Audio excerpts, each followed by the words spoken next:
All right, that was Ja Rule and Little Mo. So we had of course, the Senate decided not to take witnesses.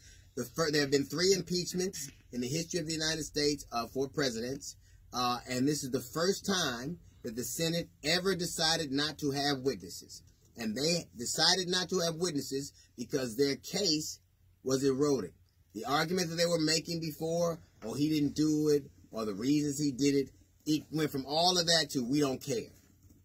And the case in point is they said, well, this impeachment is subverting the will of the American people, which is exactly what Donald Trump was doing when he was colluding with a foreign power to get a presidential candidate, dirt on a presidential candidate, and therefore change people's minds. It's exactly what he did with Russia and Hillary Clinton, and they are abetting him.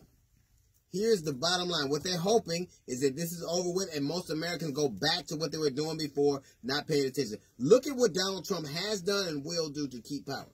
He murdered a general with no provocation, did it all, and now we forgot about it. He's allowed all kinds of things to happen. The argument that Hunter Biden should be investigated. Hunter Biden used his father's name for some advantage.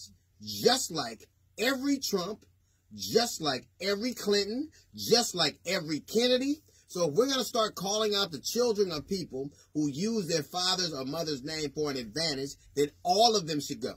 The bottom line is Donald Trump is clearly guilty. He is the first president I have ever seen who has more friends in jail than I got, and I grew up on 135th and Avalon. It is telling when your lawyer is in jail. When you want to speak to your counsel, they have to say, open the gate. And the Senate is abetting him. The only reason this is happening is because he knew that they would let him get away with it. This is the first time nobody got to ask a question. So we have to wait to read John Bolton's account. We have to wait. We right after it was announced they weren't going to take witnesses, we found out the Department of Justice is helping him hold 20 emails that are pertinent to this conversation. So clearly, the only thing that is left to happen is I clearly think he should be censored. If that's because then Republicans have to say we don't agree with what he did. You can say it's not impeachable, but you can't say you agree with it. Because here is the thing you don't understand. If this stands, no president has to answer. No more Benghazi. No more Fast and Furious. No more Travelgate for Bill Clinton. Now presidents don't have to answer questions at all. So you understand the deadly precedent that you're setting right now. You are setting up people that are kings and queens now with no way of stopping them. Donald Trump is not the kind of man who's going to back off. Matter of fact, this happened right after Barr let him get away with the Mueller report. This happened the very day Barr was complicit in whitewashing that. What do you think he's going to do next when he knows he has a Senate in his back pocket? 75% of Americans wanted questions. 49% of Republicans wanted questions. And they say we don't care. Because here's the deal. What is worse is having people know the truth.